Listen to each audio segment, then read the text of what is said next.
Shalom, a continuación vamos a responderle a un ateo militante que sacó un video diciendo un montón de magufadas acerca del tema del hijo rebelde. Para los que no conocen, el hijo rebelde es un tema que está escrito en la Torá, en Deuteronomio capítulo 21, que se relata de que si un hijo es rebelde, ese niño hay que darle pena de muerte. ¡Wow!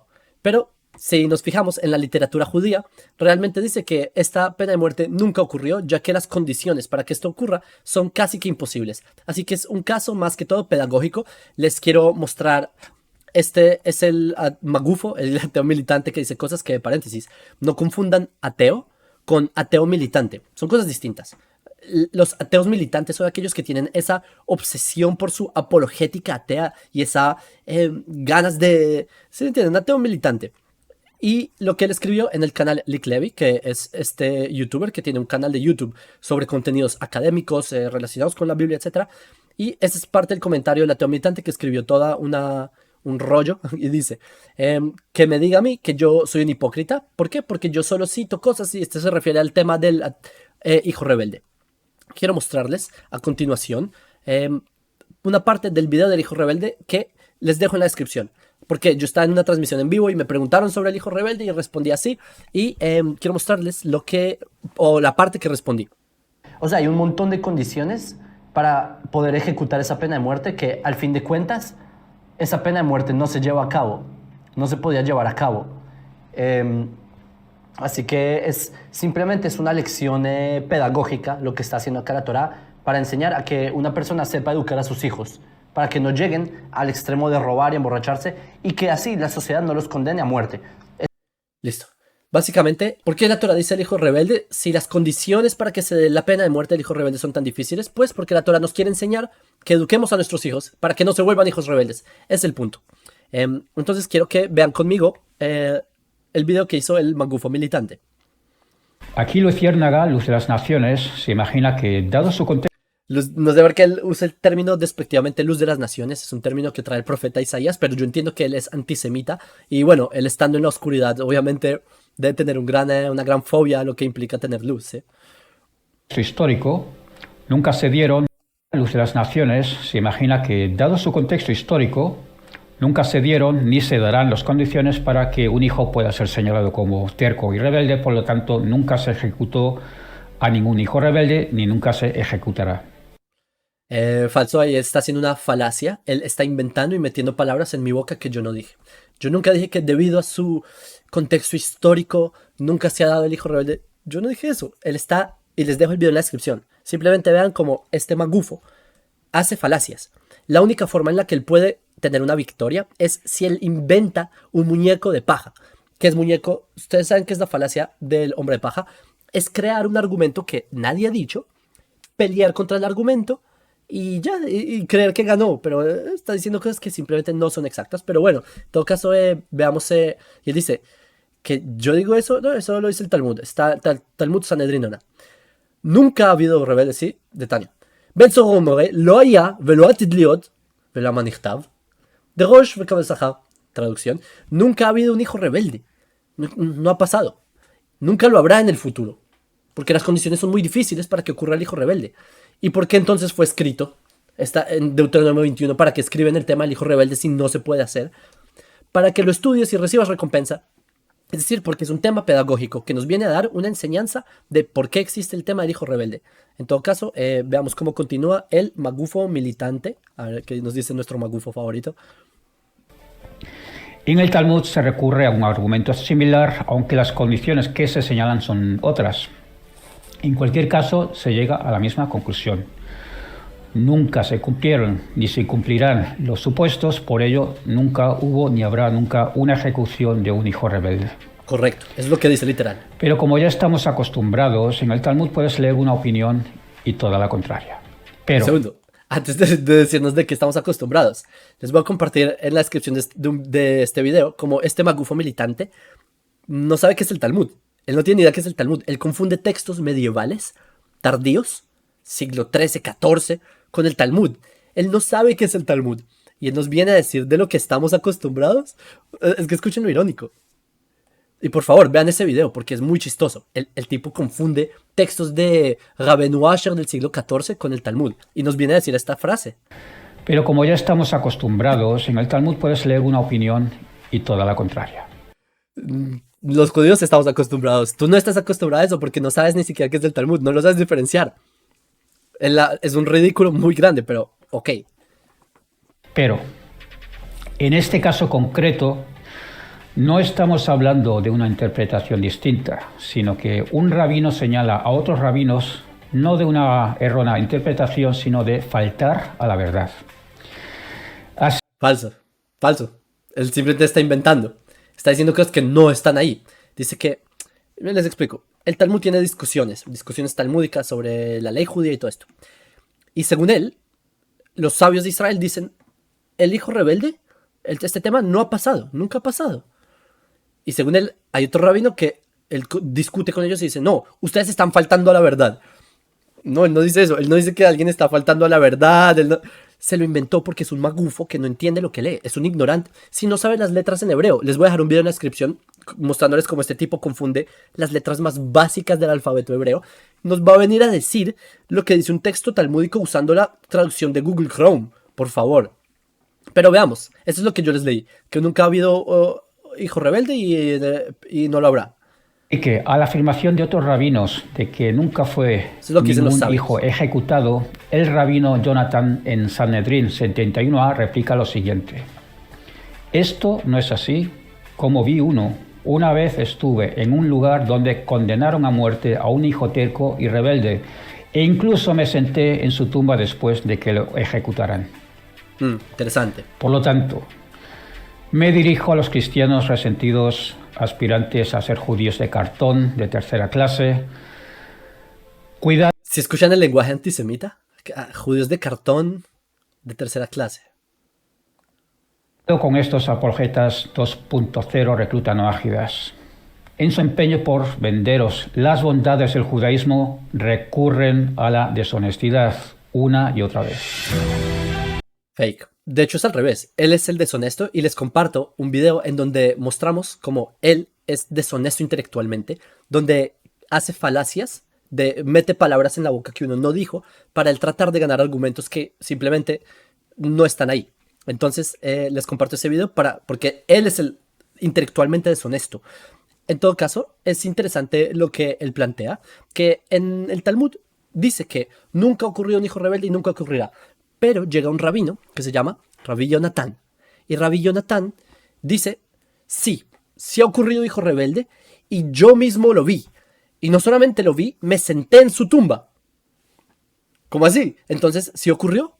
¿Será que esto es posible? ¿Será que este magufo militante que no sabe qué es el Talmud y no sabe las letras tendrá más razón que un judío que estudia el Talmud y que conoce esto desde hace mucho?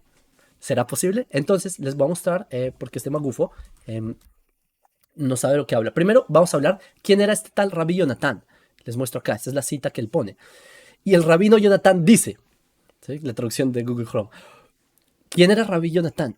Rabbi Jonathan fue un rabino que vivió a mediados del siglo II. Fue uno de los Tanaitas, que son un periodo de tiempo de los sabios de Israel. Él fue alumno de Rabbi Ishmael y él fue un sabio que vivió en la época de la guerra de Bar Kokhba, mediados de la primera mitad del siglo II. Y por las persecuciones que se le hacían a los judíos, él, que hacía el emperador Adriano, ¿sí? Él decidió irse de la tierra de Israel. Cuando él llega al norte, a Acco, él se arrepiente y se queda en la tierra de Israel. Porque él no quería salir de la tierra de Israel. Les recuerdo que el pueblo judío tenemos ese sentimiento por la tierra de Israel desde hace milenios. Rabbi Jonathan era sacerdote, era Cohen. Cohen, los Kohanim, los sacerdotes, y esta fuente está en Gilayón Ashaz, está en Margalot Hayam. Rabbi Jonathan era sacerdote. Eso significa que Rabbi Jonathan nunca podía haberse sentado en la tumba. Me senté en su tumba. Rabbi Jonathan, no sé cómo se iba a sentar en la tumba si él era sacerdote. Los sacerdotes no pueden acercarse a tumbas. Está escrito en la Torá. Les muestro. Esto se aprende de Levítico 21. Que dijo Dios a Moisés, habla a los sacerdotes, a los Kohanim, hijos de Aarón, y diles que no contaminen por un muerto en su pueblo. Entonces, en sus pueblos. Es decir, que él no puede él como sacerdote ni siquiera acercarse a 2 metros. Esa es la ley judía de los tanaítas mismos. Por eso les dije lo de los tanaítas, porque él, como los tanaítas fijaron, no puede acercarse a 2 metros a una tumba. ¿Cómo rayos, si él era sacerdote, fue a sentarse en la tumba de un hijo rebelde? Quizás la expresión de me senté en su tumba no es literal, quizás es una expresión que aparece en muchos otros lugares de la literatura judía, como ya vamos a ver. Simplemente que este magufo militante, Hipócritart 666, no conoce esto, porque es un iletrado, no tiene una expertise en esto, no tiene estudios. Por eso es que comete magufadas, dice magufadas de este nivel. Y no solo eso, es peor aún, porque en esta época, la época de Rabbi Jonatán, no habían penas capitales, no había pena de muerte. Por favor, acá les dejo la cita. Y acá esto lo trae también Albeck, a propósito. Albeck fue uno de los más grandes eruditos y académicos del siglo pasado, del siglo XX, de la Universidad de Hebrea de Jerusalén, que escribió una obra monumental que se llama Introduction to the Mishnah, que es una obra que es respetada hasta el día de hoy a nivel académico, y trae que cómo Rabbi Jonatán vio el tema de hijo rebelde si ya no se juzgaban casos de pena capital. Señores, desde el siglo I, desde la mitad del siglo I, el Sanedrín no hacía penas capitales, porque ya no estaban sentados en Lishkat Gazit. Por eso es que Rabbi Jonatán, un sabio tanaíta del siglo II, durante la época de la revuelta de Bar Kokhba, no podía sentarse en la tumba de un hijo rebelde. Uno, porque era sacerdote, no se puede acercar a una tumba. Dos, no habían penas capitales. El escenario del hijo rebelde en su época no era posible, no se podía ejecutar. Entonces, como este magufo militante Eduardo Caña me va a decir esta bestialidad? Simplemente porque él no sabe ese tema. Pero veamos lo que dice la academia. Esto es de la Enciclopedia Judaica, no confundir con la Jewish Encyclopedia, que esto es un poco más actualizado, y esto muchos académicos se remontan a esta fuente más que a la Jewish Encyclopedia, a propósito, que la Jewish Encyclopedia es de hace más de un siglo. En todo caso, les leo. ¿Qué es el hijo rebelde? Dice que Rabbi Jonatán vio a un hijo rebelde ocurrir. Vio cómo se hizo la pena de un hijo rebelde y que se sentó en su tumba. Sin embargo, es probable y es válida la tradición de que nunca ocurrió. Esto del hijo rebelde nunca ocurrió, sino que es con fines educacionales, o sea, para educar como pedagógicos, y es para disuadir. Listo, la academia te refuta, magufo. Academia 1, magufo 0.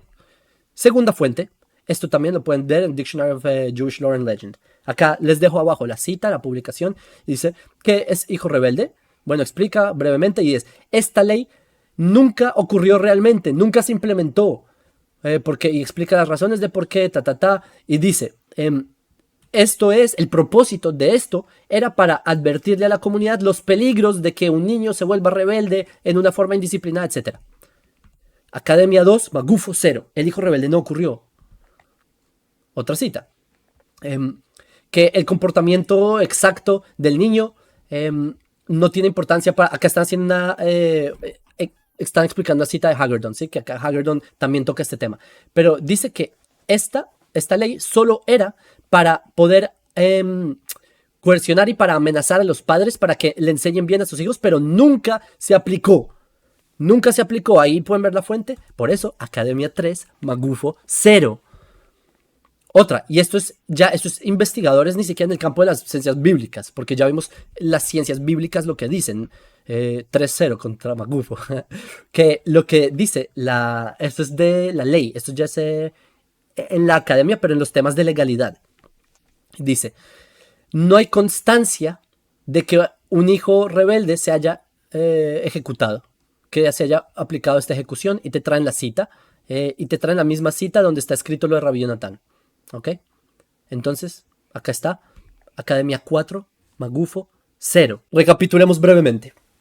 Este magufo, que ni siquiera sabe distinguir qué es el Talmud y qué son textos medievales, que ni siquiera sabe distinguir entre las letras hebreas, entre una Hey y una Het, entre una Yud y una Vav, entre una Shin y una Sin.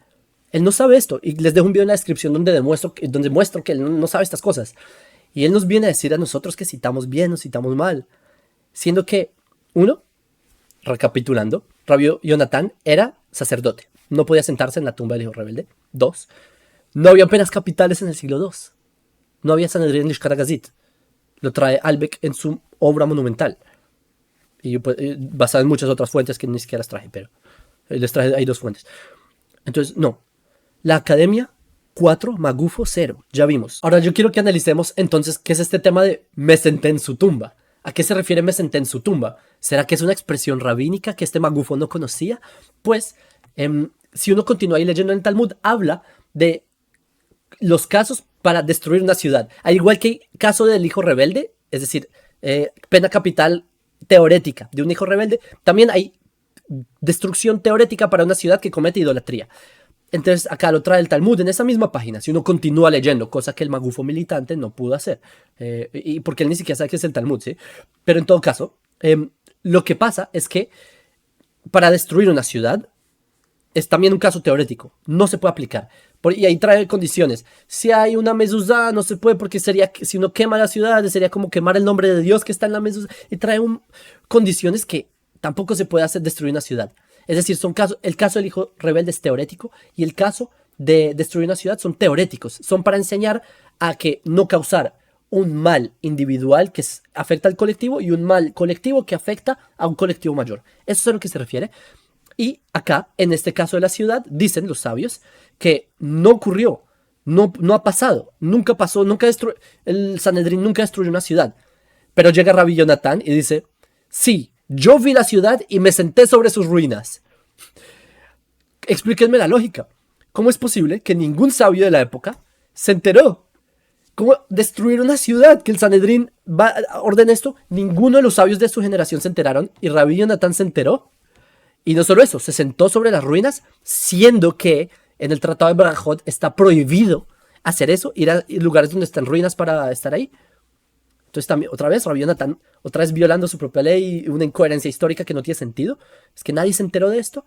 Pues resulta que no, es porque es una expresión. Y les muestro una fuente académica.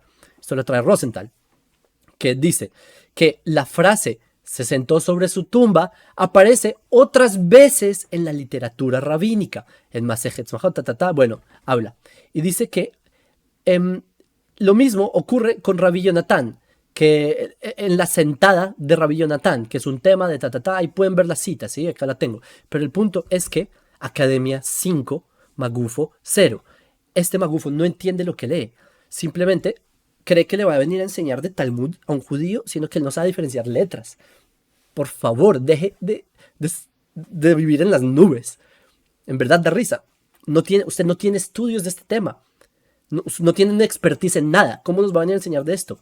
Entonces, quiero ahora hablarles sobre, a propósito, esta que les mostré ahorita, es una tesis de doctorado. Ustedes pueden ir a verla. Es una tesis de doctorado que trae todo este tema de la A a la Z. Analiza el punto pedagógico de esto. Y lo pueden ver ustedes. También hay otra fuente que la trae Rosenberg sobre que, les digo el título, Anyone who says that is nothing other than mistaken. Está en el Tubin 4 de las páginas 78-88 del Herzog College. Ahí la tienen. Pero quiero mostrarles una fuente, ya que estamos, la academia le hizo un hat-trick a Magufo, al Eduardo Caña. Entonces, quiero que hablemos un poco de dato curioso sobre el aspecto histórico. Es Flavio Josefo. Flavio Josefo, él menciona esta ley. Él cita la ley del hijo rebelde, pero él omite el procedimiento de la Torá. Él lo que menciona es que hay que ir directamente donde los sabios. Él omite la parte de ir donde los padres y esto. Hay una teoría de Aryeh Kasher sobre que quizás Herodes, cuando él ejecutó a sus hijos, porque recordemos que Herodes los ejecutó, que quizás Herodes se basó en la ley del hijo rebelde para justificar ejecutar a sus hijos. ¿Sí? Aunque esto es una teoría que se descartó por varias razones. Primero, porque Flavio Josefo en Antigüedades, libro 16, 362, ahí Flavio Josefo explica que Herodes se saltó todos los procedimientos legales, Herodes ignoró la parte legal, entonces ya no sería un hijo rebelde, porque si no tiene la parte legal no es hijo rebelde. 2. La ejecución que se le hizo a ellos fue con asfixia y no apedrados, como se estipula en Deuteronomio 21 de hijo rebelde. Entonces el argumento de Aryeh Kasher ha sido reevaluado y no es así. Otro dato curioso, y esto les quiero mostrar acá, en las antiguas civilizaciones también existía un tema de cuál sería el castigo para hijos que desafían a sus padres. por ejemplo, la expulsión de sus casas. Así se trae, por ejemplo, en el Código de Hammurabi, que si un hombre desea rechazar a su hijo, pero el hijo se arrepiente y que luego que puede volver a la casa y que se le da otra oportunidad, sea como sea, la diferencia entre la ley hebrea con, por ejemplo, el Código de Hammurabi es que el Código de Hammurabi es con lo referente al padre, mientras que en la Torá es al padre y a la madre. Es decir, la Torá también tiene en cuenta a la mamá, es como el punto, como la diferencia. Y hay una más, otra referencia, el mundo antiguo, Filón de Alejandría, también trae esta ley, pero él no cita a los dos padres, sino que él cita al padre, como en el caso de Hammurabi, que es un dato interesante. En todo caso, por si le faltan fuentes al magufo militante, acá hay más citas para este Hipócritart 666. Academia Infinito, Magufo 0. Ahora que demostramos que este tipo simplemente no sabe lo que habla, que no nos venga a enseñar, sino, es que es más, yo por eso me da risa que lo inviten me parece triste de hecho, que lo inviten a hablar de temas y así, y la variante, esto, y comete bestialidades de este nivel, por favor. Entonces, lo que les quiero mostrar en general, aparte de cómo quedó el magufo militante, es explicarles un poco sobre cuáles son las condiciones para que se ocurra un hijo rebelde. Porque lo que les voy a decir a continuación sí es la pregunta de por qué está esta discusión. O sea, los sabios de Israel dicen que no ocurrió, pero Rabbi Yonatan dice que sí ocurrió y se sentó. ¿Qué es todo este punto? Todo este punto es que para Rabbi Yonatan no puede ser que la Torá te escriba algo y no se pueda aplicar. Ese es el punto. Es lo que quiere decir Rabbi Yonatan acá. Porque los sabios de Israel dicen, no, este es un caso teorético, no puede pasar. No, las condiciones son muy difíciles. Y les quiero mostrar las condiciones para que ustedes entiendan cuál es el punto de Rabbi Yonatan. ¿A qué se refiere ahí Rabbi Yonatan con eso de me senté en su tumba y todo esto? Porque esto es una enseñanza importante de cómo nosotros vemos la Torah, ¿sí? Y lo que les voy a decir, esto está en Hidush Agadot del Magal, sobre esta misma página del Talmud, pero estas son las condiciones del hijo rebelde. Que la edad y el desarrollo físico. El hijo rebelde tiene que tener 13 años de edad, resumir la responsabilidad, pero tiene que tener cierto vello púbico, de hecho, no facial, como que hay condiciones. Acá están todas las fuentes, ¿sí? No es que, las fuentes sobran. Tiene que ser un hijo, no puede ser una hija rebelde, ¿sí? Es otro tema. A propósito de este aspecto, hay un lapso muy específico de tiempo. Si tiene que tener 13 años, máximo 13 años y 6 meses, algo así, no me acuerdo perfecto, pero ofensas específicas. El hijo rebelde tiene que haber hecho ciertas ofensas, todas, y muy específicas. No es que si el hijo se portó mal porque fue al cine con los amigos sin que tuviera permiso, no es eso. Hay ofensas muy específicas que tiene que cumplir y las tiene que cumplir todas. Otra es que el hijo debió haber robado dinero para financiar específicamente un tipo de comida y específicamente un tipo de bebida. Es decir, es muy específico, es más específico todavía. Antes de hacer la sentencia, toca publicarlo. Y esto es un dato importante. Toca decirle a todo el mundo, va a haber un hijo rebelde, va a haber un caso de un hijo rebelde. Y hasta que todos se enteren, si todos no se han enterado, no se puede efectuar la pena de hijo rebelde. Por eso es que la afirmación de Rabbi Yonatan es tan extraña. Porque si hubiera habido un caso de hijo rebelde, los sabios de Israel se hubieran enterado. Por esta ley. El mismo Talmud lo trae. Por eso es que no tiene sentido. Que él se enteró y nadie más se enteró. Pero ya vamos a explicar ese tema en un segundo. Y otra cosa, el proceso legal es que tiene que ser llevado ante 3 jueces, y si el hijo cambia, es decir, si al hijo rebelde le sale un poco de barba en ese lapso de tiempo, o creció un poquito, o cualquier cosa cambia físicamente, acá está, por ejemplo, crecimiento de cabello, se cortó el pelo, lo que sea, antes de la sentencia, ya no puede ser, no se le puede sentenciar como hijo rebelde porque hay sospecha que no sea el mismo y ahí están las fuentes. Entonces, por eso es que las condiciones de hijo rebelde son tan difíciles, porque que cumpla todo esto y hay más condiciones, como que los padres deben tener la misma estatura, que los padres sean físicamente iguales, que tengan la misma voz. ¿Cómo es posible que se cumplan todos estos? Que los padres tengan la misma voz, que tengan la misma estatura, que haga todas estas cosas, que tenga esta edad específica. Es un caso teórico para enseñarnos a los padres a educar a nuestros hijos. La Torá nos está diciendo que sepamos educar a nuestros hijos para que no terminen como magufos así. En todo caso, ahí lo que ocurre es que Rabbi Yonatan protesta y dice, no, es verdad que es un caso teórico, es verdad, pero no puedo concebir el hecho de que haya algo escrito en la Torá que no tenga aplicación. No puede ser que no se pueda aplicar. Es verdad que es teorético, pero es que si se cumplen las condiciones teoréticas, se tiene que aplicar. Ese es su punto. Mientras los sabios de Israel dicen, no, es teorético y por eso nunca se va a aplicar. Rabbi Jonathan dice, no, hey, no se apresuren. Es teórico, pero por el hecho de que es teórico, puede aplicarse. Porque en la teoría, si todas estas condiciones tan desquiciadas se cumplen, se aplica. Es el punto de Rabbi Jonathan. Y también el caso de la ciudad. Y también hay otros casos en donde se menciona esta misma expresión que se refiere a que, si yo lo vi, me senté en su tumba, yo lo vi, me senté en, se refiere a que cuando es un caso en el que no concebimos cómo la Torah se aplica, viene alguien a decirnos, sí, la Torah también en sus aspectos teóricos tendría una aplicación, sí. Eso es el punto.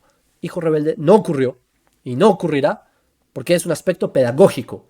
La postura de Rabbi Jonathan es que es pedagógico, pero podría llegar a ocurrir. Es el punto acá que Magufo, Hipócrita 666, no conoce. Eso es todo. Entonces toda esta idiotez que escribió simplemente es porque él no conoce el Talmud, él no lo sabe diferenciar y él no conoce. ¿Cómo me va a decir que Rabbi Jonathan en una época en la que no habían penas capitales vio una pena capital? No tiene sentido. Entonces, Magufo de Eduardo Caña sufre de Dunning-Kruger porque cree que nos viene a enseñar Talmud, siendo que él no sabe, usa el traductor de Google Chrome, no entiende estas cosas. Entonces, uno, dos, no tiene estudios, es un ateo militante, hago énfasis, y ya básicamente es eso. Simplemente no cojan cuento. Si ustedes quieren saber sobre estos temas, sobre por qué la Biblia dice esto, por qué aquello, consulten a los que conocemos el tema, ya. No un magufo militante que a duras penas entiende estas cosas. Les envío un saludo desde Israel.